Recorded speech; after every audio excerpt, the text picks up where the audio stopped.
to say. But we came here to hear what you want to say. Yes, Lord. Whatever that may be. I ask that, Father in heaven, may it be your word that is spoken here, your word that is preached here. Let it not be me. Let all the glory be yours. In the name of Jesus, amen. Amen. Amen.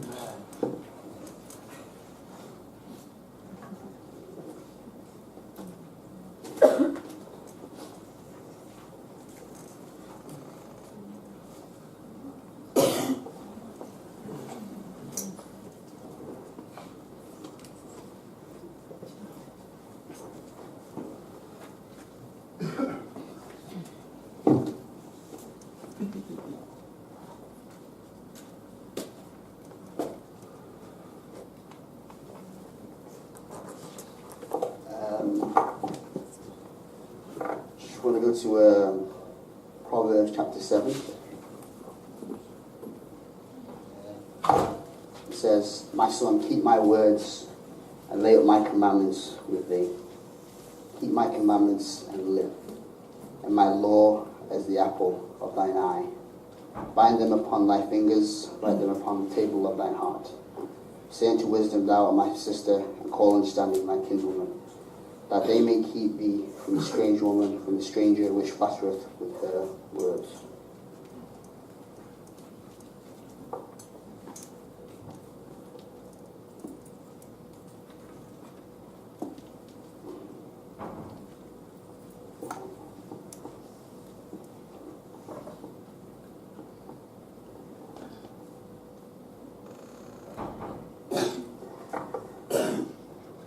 I don't know about you, but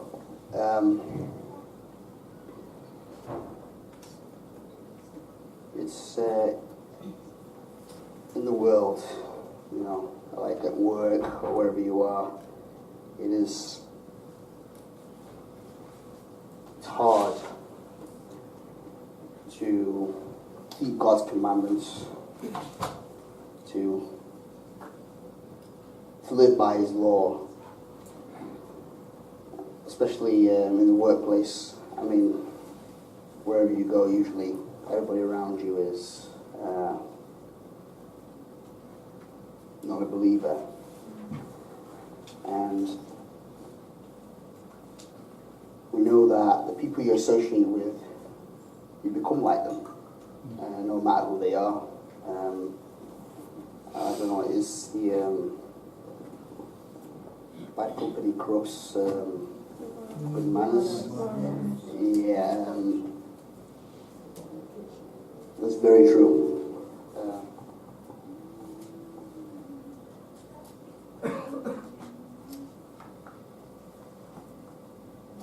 Even though that is true, it doesn't mean that you have to completely separate ourselves from those people who don't believe, those people who live however they want to. Otherwise, you know, how can you possibly evangelize those people? You completely separate yourself, you know. But I mean, I don't mean evangelism as in, you know, preaching, like on the streets and preaching, but I think the greatest way to evangelize to people like that is to live for God and to walk His ways wherever you are. And because they see you live the way you live, you ask questions. They go, okay, why do you do this? Why do you do that? And you know, they just see that there's something, I don't know, strange about you at times. I mean, at work, people always ask me questions like, I don't know, I work at McDonald's, and some of the people there, you know, they live anyhow, you know, they do all that and everything. and they talk about this and talk about that, and because I don't do what they do, and when they're talking about whatever, anything what's, lewd or whatnot, I don't partake in that, and they look at me strangely like, well, why don't you do that? And and when they ask me that, it's an opportunity for me to evangelize, to talk to them about God and how He changes your life. I mean, at times they do ask hard questions. Like, yesterday I was just talking about them about abortion and stuff like that, and I was like, well, I don't agree with that. I'm completely pro-life and everything, and then that went from that to like the origins of the universe, and they're very big questions I don't have the answers to. I can't just on the spot give them a definitive answer. But what I do notice at work is that because I say that I live a certain way, and they see that I always try to live that way, they respect me because of that. Amen. And it's encouraging. It helps a lot. I'm not saying. I always tell them, guys, like, you may look at me, you might see me, act a certain way, do things right, always trying to be kind and everything. But I always say that no one's perfect. I am not perfect. You might see this, but there's other things that I might slip up on. But that's the, that's the beauty of God. Like how merciful He is, how He, even though you're imperfect and you don't deserve the grace and the kindness that He gives us, but He still gives it you anyway, only if you ask, And obviously with them, it's a weird idea, this idea of grace and everything.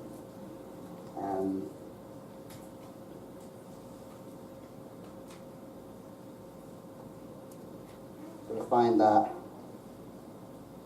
if you're in an environment like that, an environment where people do not believe, and I spend an awful lot of time there, like most of my week I'm there, so obviously I'm with them, and obviously I have to basically, I'm more of a reason to guard myself, and that means I have to, as it says here, lay up His commandments within me, and to keep His commandments so that I may live, and keep them as my apple of my eye. This means that I have to spend more time in the quiet place. That's, I think that is the most important thing in life. I find when I don't spend time with God, the whole day is organized, it's in complete disarray. But the days where I am sincere and genuine, and I actually get myself, to come, just to go and just sit down and just spend time with God, that He organizes my day for me.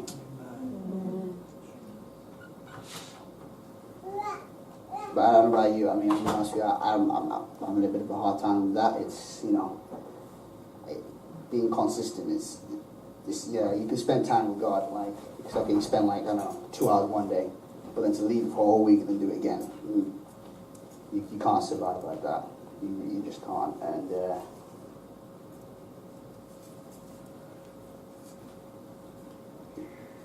it's important because in the secret place, that's where I think that's where you give God the opportunity to actually start working on you and making a change in you.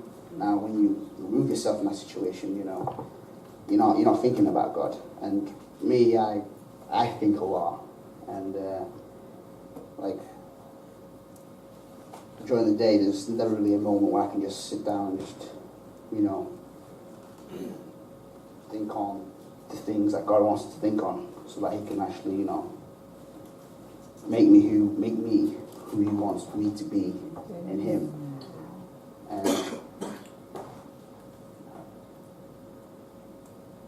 when you're in that place, and when you study the Word, like, that's a renewal of your mind. It talks in Romans 12, verse 2, it says, you're not conformed to this world, but you're transformed by the renewing of your mind. Mm-hmm. And I find that meditating on the Word is what's going to renew your mind. Now, when you meditate, you're basically thinking on something, like, deeply. Like, I find whenever I study, I don't know, my maths or my physics, my A-levels, what I'm doing is I'm meditating on that information. I'm trying to understand it. Not just to, get the information. Like, I can read the Bible, right?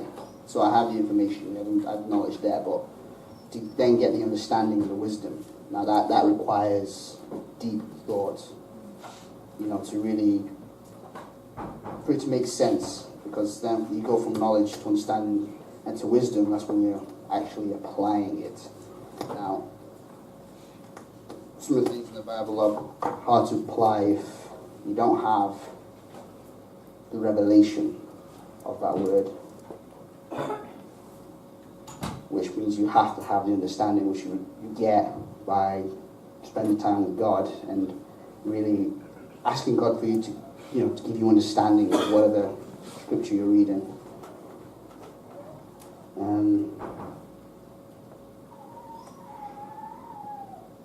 I also find out when I don't spend time with God, my thoughts, they're obviously, they're not good thoughts when I don't spend time in His Word, when I don't spend enough time with Him. Now, as a man thinketh in his heart, so is he. If you think what you think on, that's what you're going to become. Like, it seems weird, but it's very true.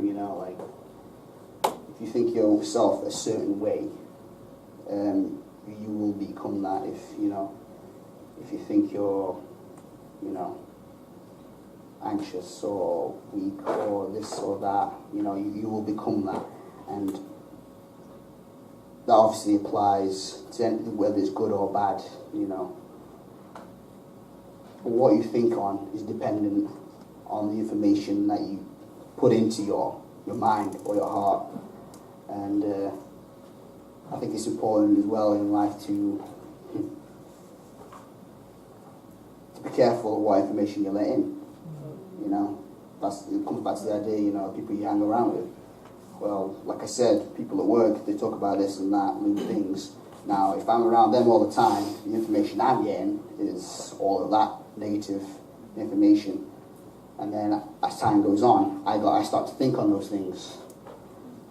Now, the verse is true, that if I focus on His Word in the quiet place, that which I think on, which is His Word, that will become a part of me, and as a result,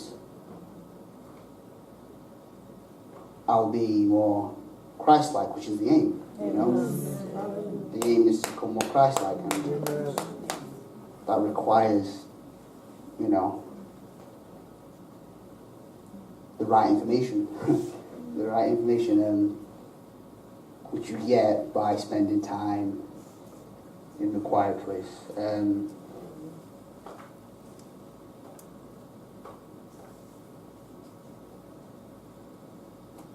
It's very, I don't know, I mean, when I spend time, when I want to try and spend time with God, I don't know why I can't do it during the day, because in the daytime, there's just too much going on. Too much. And I find that early in the morning when no one's awake and no one, well, basically when there's nothing on, basically. There's nothing on, there's nothing planned, you know, you're not going to work at that moment of time. I mean, if you are going to work in the morning, like, the time to spend time with God is prior to going to work. Now, that's easier said than done. Waking up really, really early, like, to do it, but the times that I pushed through, you know, no matter how tired I was, and, you know, and spent the time with God, you know, God's really, he's like, when you spend time with God in the morning, right at the beginning of the day, like, he basically energizes you for the day. Amen. Gets you ready, you know, amps you up, and just like, and then everything, like, no matter what happens during the day, you have peace, you know, because God's with you the whole way. And obviously the more you do that, the more you become more mature in Christ.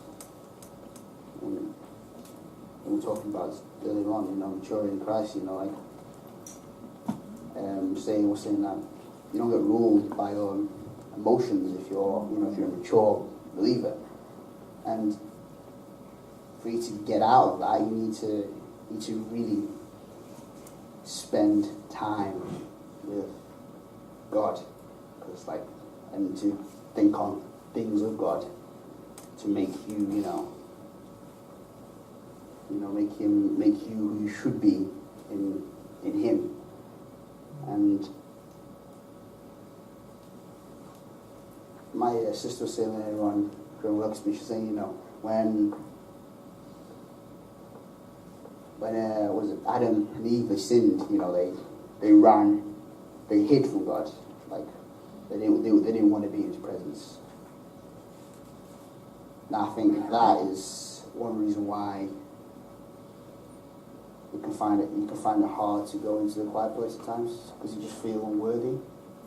But that's not true, God's He's there come on, come to me, please, please, please. But you think in your own mind that He doesn't want me, I'm done, basically. But that's not true at all. He's really rooting for you. He didn't die for nothing. He really wants you just to come forward and just be humble and just go, I am what I am, but Lord, I need help. And if you're sincere in that, He will help you, no doubt.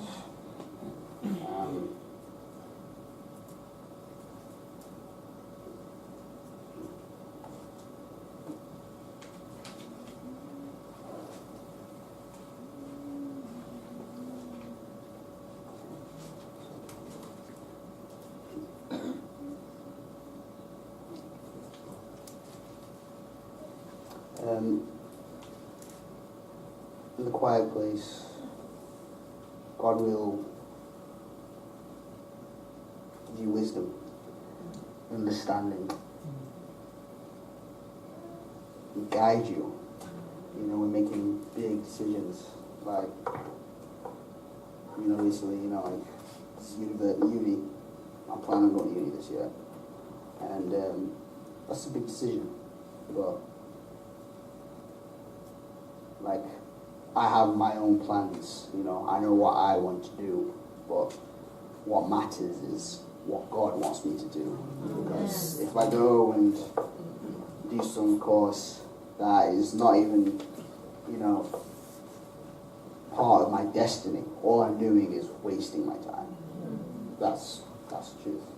I'm just wasting my time. And if I want to know what God thinks, where He wants me to go, I have to spend time with Him, because I don't think God's going to leave me hanging. He's not going to leave you hanging. No. But at the same time, you have to be diligent. At times I can be a bit lazy. That's the truth. Just lazy.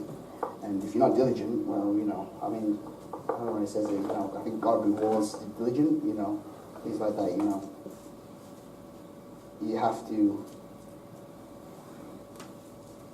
make a move. Like, it's not just gonna, come to you easily. An answer from God. You have to put in some kind of work. Basically, you gotta have the intention to actually go and seek Him, and obviously, God will honor that intention.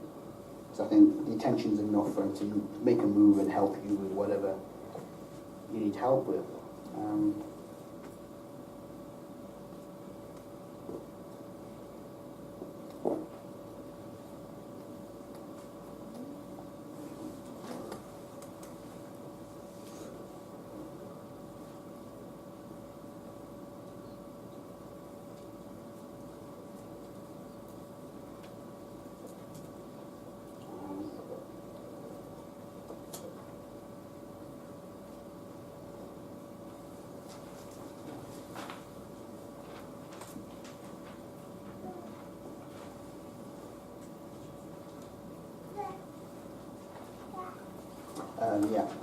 So being lazy, I don't know, like, in my own life, I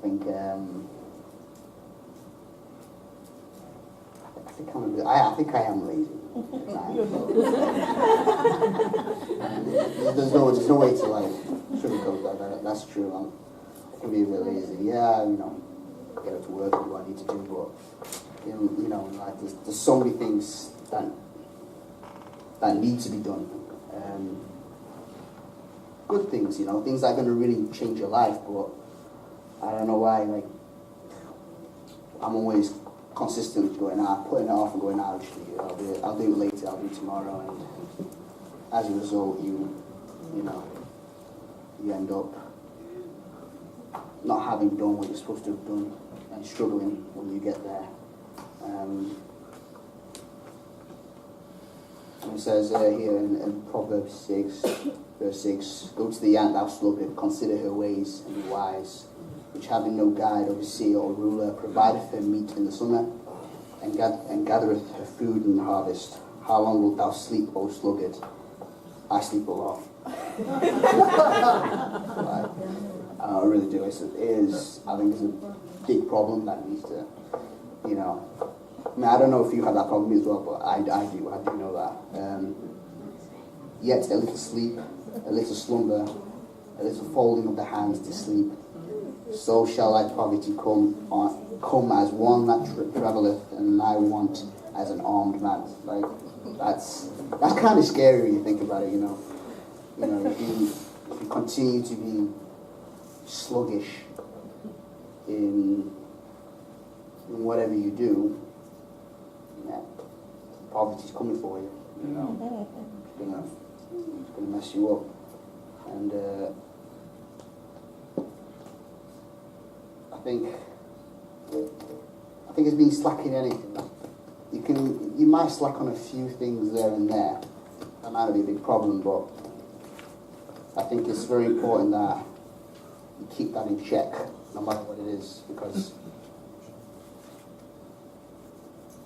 it can begin to creep into other things in your life, and especially it can begin to creep into you spending time with God. If you're not careful, it can become just like, I gotta get up, I gotta spend time with God, and you just kind of put it off, and you put it off, and you put it off, and as a result, you don't grow. You don't grow, and that's a big problem for anybody. I think in life, growing, it's constant. So, like, learning or changing is a constant thing in life. Now, you can rather grow, or you can just kind of wither and die. And to feel, especially as a Christian, to feel fulfilled, I think the number one thing in your life is to be moving with God, like as in growing in God. And when you're not, I find it's depressing. If you're not growing at all. You got to make progress, you know. Like, I think with anything, like, what makes you happy is when you see progress. When you see that progress going on before you, it encourages you. Now, when you see no progress, then that just kind of discourages you. You just kind of slow down, and before you know it, you stop. And I think that, like, personally, I need to make progress with God, you know. Make progress in truly knowing Him, which is the aim, you know, to know Him and to serve Him and glorify Him. Like, it's our lives, you know, it's not about us, it's about Him. Like, it's about giving Him glory. That's the ultimate goal, I think, for all of us, is to glorify Him. No matter, you know, whatever job you're doing, you know, you can be glorifying God. But in the end, all the glory belongs to God, no matter what it is you're doing. And I think, you know, God says He will share His glory with no man. And in the end, no matter what happens, God's going to get glory. Amen. But I think for us as Christians, the intention should be always to give Him the glory. Always. In everything that we do.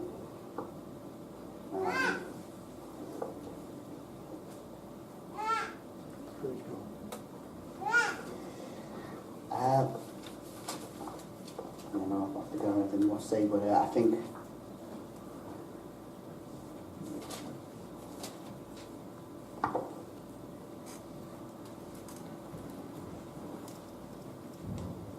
says in Ecclesiastes, I mean, if you read Ecclesiastes, it's I don't know, somewhat depressing. You know, it talks about how, you know, it's just all vanity. You know, the word vanity is mentioned like a million times, like how life is just kind of like futile and it's just pointless. Now, if you keep reading that and if you take some of these scriptures out of context, it can be a bit of a problem for you. But if you read the whole way through all of that, you know, Solomon sobbing and just like, everything's pointless, everything's worthless, what's the point and everything, it comes to the best conclusion. Like I think this is my favorite conclusion. It says, let us hear the conclusion of the whole matter. This is Ecclesiastes 12, verse 13. Let us hear the conclusion of the whole matter. Fear God and keep His commandments, for this is the whole duty of a man. That for me, it's like cherry on top. Once you've read Ecclesiastes, you understand what I mean. When you get to that bit, you go, fear God and keep His commandments. I think I'll end with that.